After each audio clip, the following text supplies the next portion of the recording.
En el centro de la pampa vive un pimiento. Sol y viento pa' su vida, sol y viento. Sol y viento pa' su vida, sol y viento. Hello, I'm Patrick Barnard. This is the 78th edition of the Pimento Report, Murray Lake, Saskatchewan. I'm here in the water just off Pelican Point, which is a part of Murray Lake. I've come to this lake just north of North Battleford in Saskatchewan. For the last 30 years I've come to Murray Lake nearly every summer, thanks to the hospitality of the Gillis and Berg families, Ken and Elaine Berg, Marilyn Gillis, my companion, Grace Gillis, her mother, and her brother, Jim Gillis, who has known this lake nearly his whole life. I'm doing this video because I'd like to just evoke a sense of place.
Alfred North Whitehead, the English philosopher and mathematician, and the modern ecological philosopher Arne Naess have both put a great deal of emphasis upon an ecological sense of place.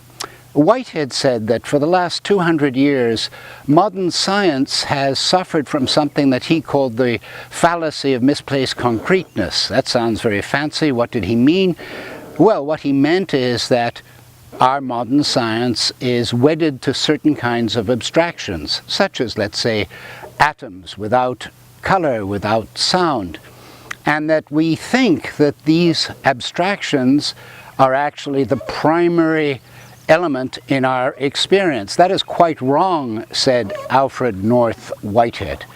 In fact, our experience is based, according to Whitehead, on literally an infinite number of actualizations that are taking place all around us and that affect us.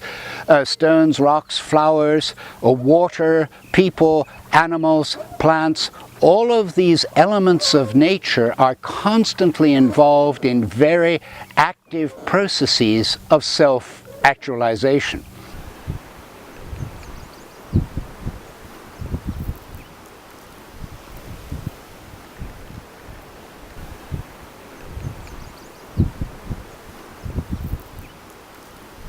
I'm standing here in the wind above the lake, and this is the migratory bird refuge. You can see why the birds would be very fond of this place.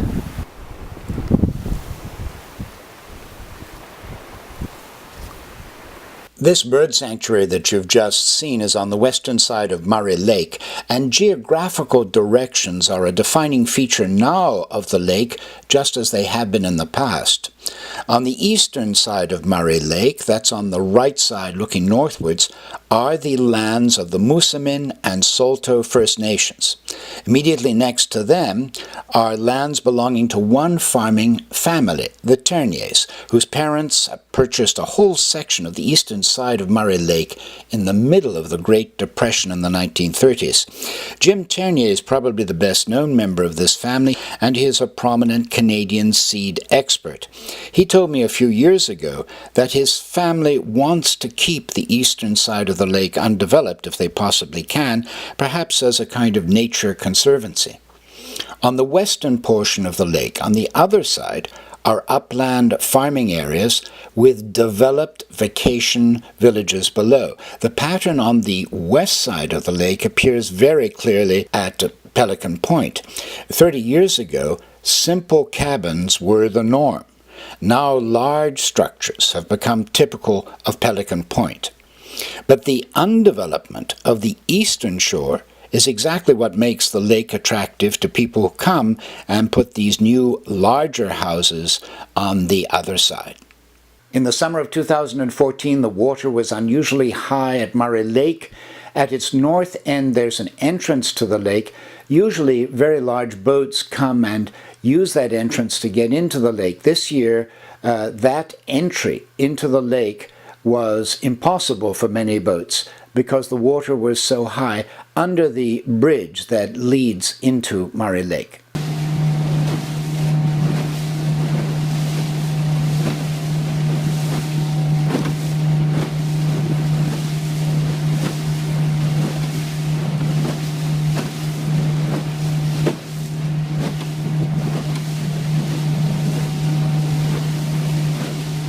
Just above the eastern shore of Murray Lake, at the top of the First Nations land and the Ternier lands as well, running from southeast to northwest, is the northerly extension of something that's called the Missouri Coteau. It's a long, long ridge. When the glaciers in North America last retreated some 20 to 10,000 years ago, they left behind this beautiful landscape of hummocks and undulations. The Missouri Coteau extends from the Dakotas in the United States up through Saskatchewan. And as the ice sheet receded, it got stuck against the Coteau, and then a great rush of water flowed down to form Murray Lake.